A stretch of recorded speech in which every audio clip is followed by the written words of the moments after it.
You ask Tiger to solve. This deals with linear equations with one unknown.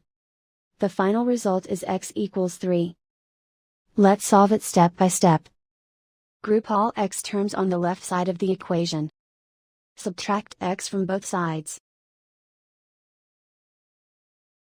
Group like terms. Simplify the arithmetic. Group like terms. Simplify the arithmetic. Group all constants on the right side of the equation. Add 2 to both sides.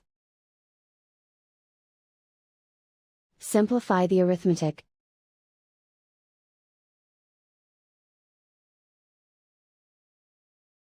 Isolate the x. Divide both sides by 3. Simplify the fraction. Find the greatest common factor of the numerator and denominator. Factor out and cancel the greatest common factor.